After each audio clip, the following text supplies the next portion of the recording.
Hi, Trisha here. In this video I'm going to show you a really fun way I use a dip pen to create sketches, and I'm going to add a little watercolour wash. Why don't you have a go and see what you create? You can start to develop your own style.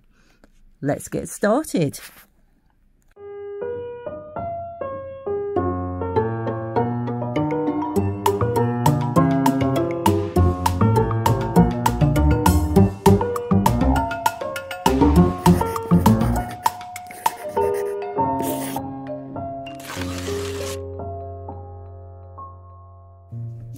Okay, so for this project I'm using mixed media paper, and I've gridded off the paper with masking tape so that I can create sort of 8 little sections that I'm going to sketch into. So if you want to mask off your paper, pause the video now, mask your paper up, and then come back and join me. So I'm sketching this using a dip pen that I made. Pop over to my website and you'll find the instructions on how to make it.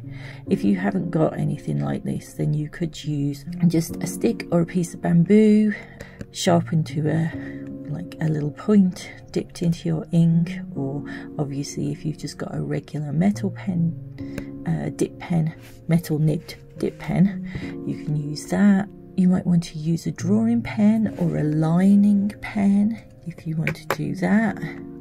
There's loads of things that you could use.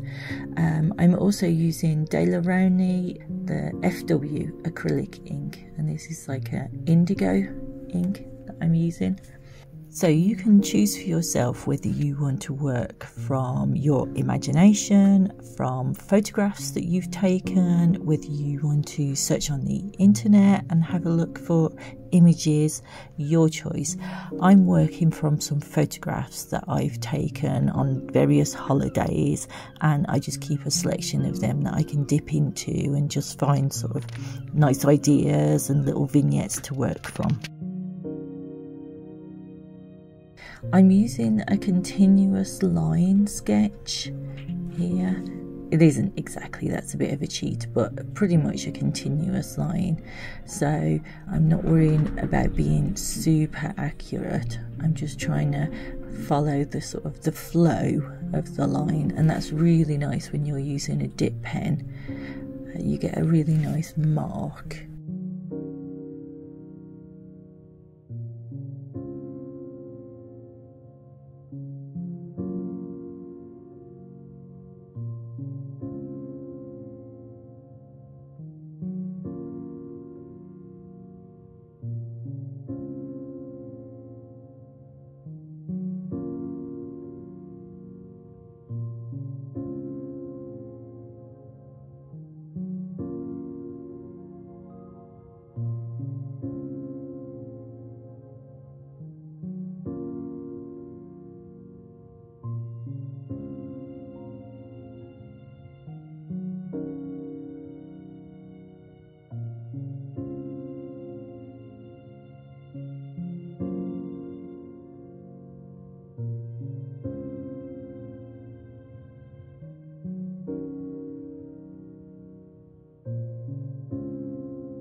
There we go.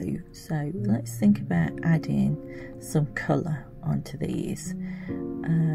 It's up to you whether you want to wait until the ink has all dried. Obviously some of the earlier sketches it will have dried on, but I'm going to move around the page, the paper now. So I'm going to put some washes all over the place. So some of it's going to be on the dry, some into the wet. First off, I'm going to just wet at the top here, and I'm going to introduce like bluey greys. I've got some indigo, some Payne's grey, and this paint on my palette is kind of just left over from another project, so I'm not really using particularly thick paint. It's really washy. You could obviously use more inks if you wanted to.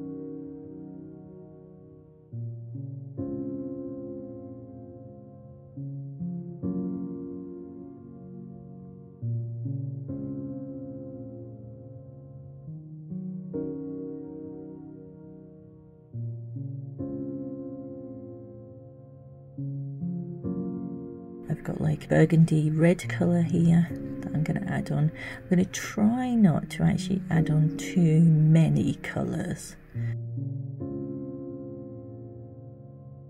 Oh, there we go. See, the ink is wet there.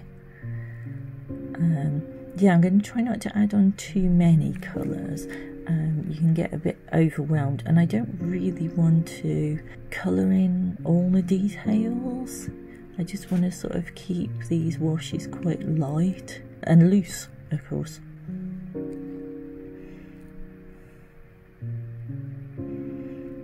So you can see I'm jumping around the page and just adding this browny red in to areas, and then I'll skip back in with other colours.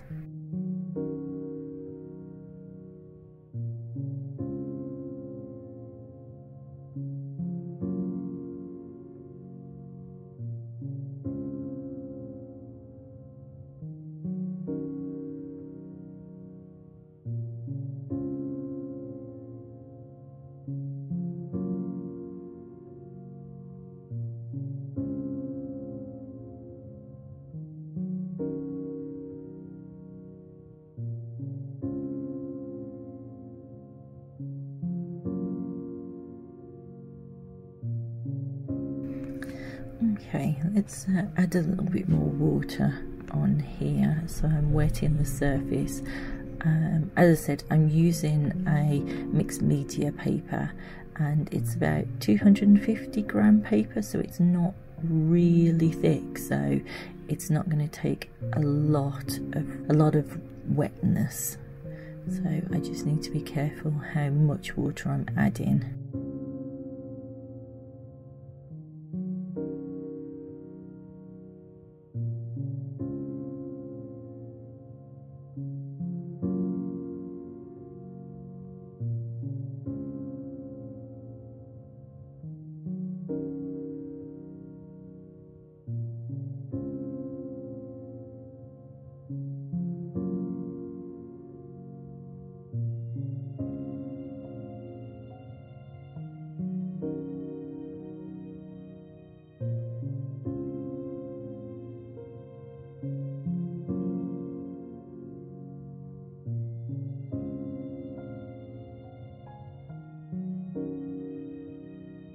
I've got some granulation medium that I'm just adding onto the surface, and can you see here the ink is flowing on this right hand one into the granulation medium, and it's already starting to split, so that can be quite interesting. Let's draw that down and see if we can split that ink down there. There we go.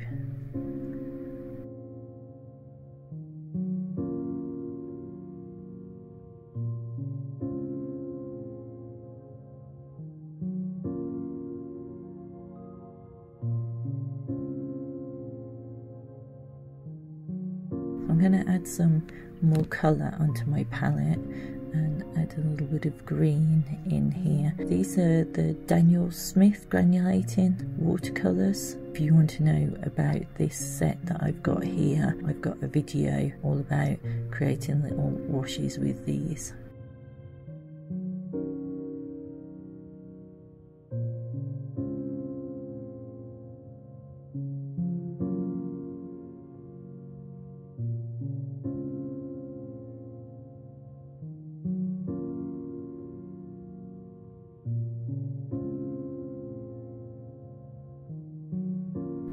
So I'm going to work around the page with this green now.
There we go. So let's leave this to dry, and then we'll remove the masking tape.